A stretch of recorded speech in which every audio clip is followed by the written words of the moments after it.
விளக்கை கொளுத்தி மரக்காலால் மூடி வைக்காமல் விளக்கு தண்டின் மேல் வைக்கும் பொழுது அது வீட்டிற்கு வெளிச்சத்தை கொடுக்குது.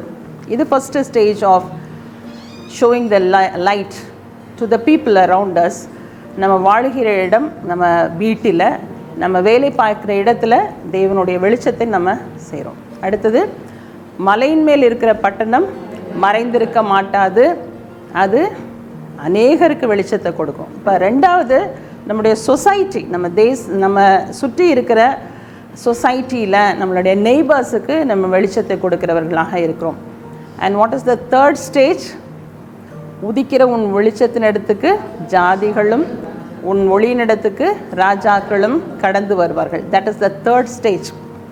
அண்ட் த ஃபோர்த் ஸ்டேஜ், ஞானவான்கள் ஆகாய மண்டலத்தில் உள்ள நட்சத்திரங்களுக்கு ஒப்பாய் வெளிச்சம் கொடுக்கிறவர்களாக இருப்போம். இது நம்ம தானியலில் அதை பார்க்குறோம்.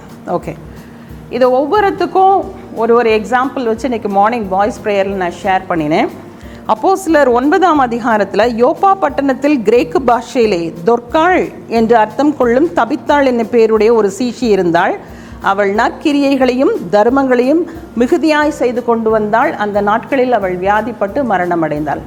அப்போ கூட இருந்த விதவைகள் எல்லாம் என்ன சொன்னாங்கன்னா, அவள் செய்த நெய்த சால்வைகளையும் துணிகளையும் கொண்டு வந்து கொடுத்து, இவ்வளோ சாட்சியாய் வாழ்ந்த ஒரு மகள், அவளை எப்படியாவது நீங்கள் உயிரோடு எழுப்பணும் அப்படின்னு சொன்னோடனே பேதுரு அவரை என்ன பண்ணுறாங்க, உயிரோடு எழுப்புறாங்க. எப்படி எழுப்புறாங்க? தபித்தாளை எழுந்திரு என்றாள். அப்பொழுது அவள் தன் கண்களை திறந்து பேதுருவை பார்த்து உட்கார்ந்தாள்.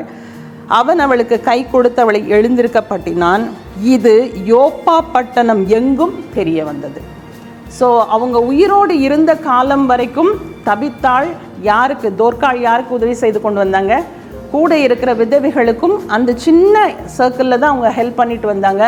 ஆனால் அவங்க மேம் சொன்ன மாதிரி கஷ்டம் வந்தது, மரணம் வந்தது. ஆனாலும் அது ஆண்டவர் என்ன பண்ணினார்? பாசிட்டிவாக மாற்றினார். ஸோ தட் அந்த யோப்பா பட்டணம் முழுவதுக்கும் அவர்களுடைய வெளிச்சம் பிரகாசித்தது. ஓகே, அண்ட் ரெண்டாவது வெளிச்சம் என்ன சொன்னேன்? மலையின் மேல் இருக்கிற பட்டணம் மறைந்திருக்க மாட்டாது. ஸோ இது சொசைட்டிக்குள்ளே நம்ம வெளிச்சத்தை கொடுக்கறதுக்கு ஒரு எக்ஸாம்பிள் யார் அப்படின்னு சொன்னால், இத்தாலியா பட்டாளம் எனப்பட்ட பட்டாளத்திலே 100க்கு அதிபதியாகிய கொர்னேலியு என்னும் பெயர் கொண்ட ஒரு மனுஷன் இருந்தான். அந்த கொர்னேலியு கிட்ட இவர் சொல்கிறாரு, என்ன சொல்கிறாரு? கொர்னேலியுவே என்று பிரத்யட்சமாக அழைக்கிறார். ஒரு ஏஞ்சல் கொர்னேலியுவை கூப்பிடுறாங்க.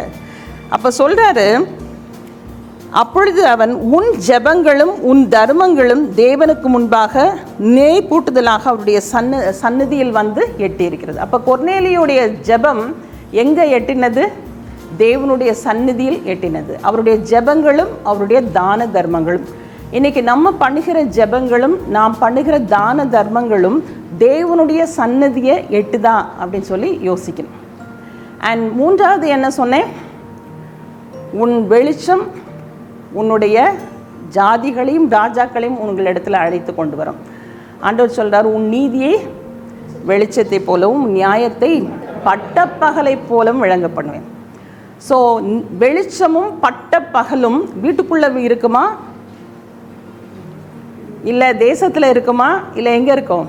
வெளிச்சம் உலகமெங்கும் பரவக்கூடிய ஒரு வெளிச்சம், ஒரு பயங்கரமான ஒரு வெளிச்சமாக நம்முடைய நீதியை ஆண்டவர் என்ன பண்ணுவார்? மாற்றுவார். Not only in your house, not only in your working spot, not only in your society, but also to a great nation. பல இடங்களுக்கு உன் வெளிச்சத்தினிடத்துக்கு ஜாதிகளும் ராஜாக்களும் என்ன பண்ணுவாங்க?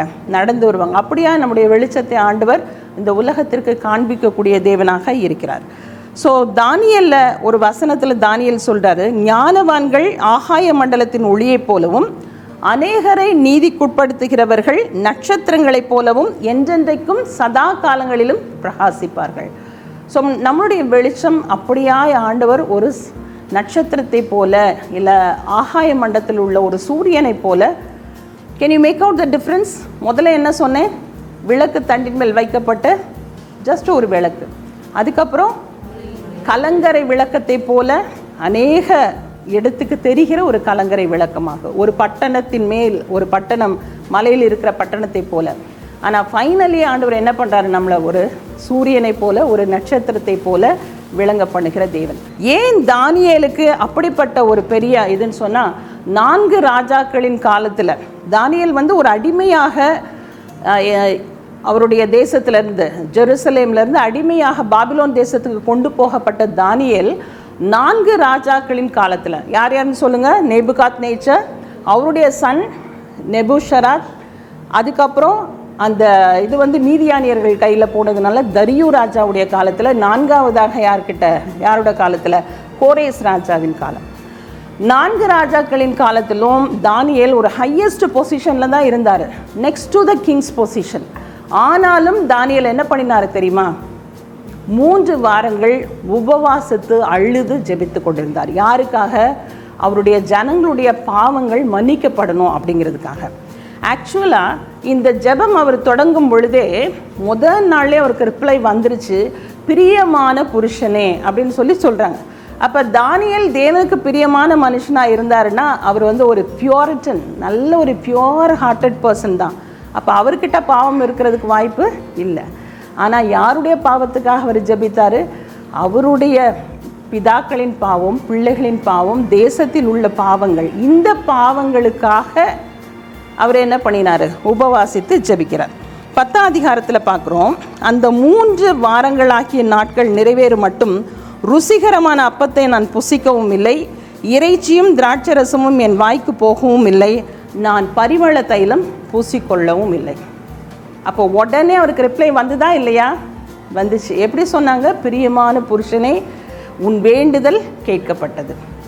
ஆனாலும் காரியங்கள் எல்லாம் நடந்து முடிகிறதுக்கு இன்னும் கொஞ்சம் நாள் செல்லும், அப்பொழுது வரைக்கும் நீ எழுதின காரியத்தை முத்திரையிட்டுக்கொள் அப்படின்னு சொல்கிறார்.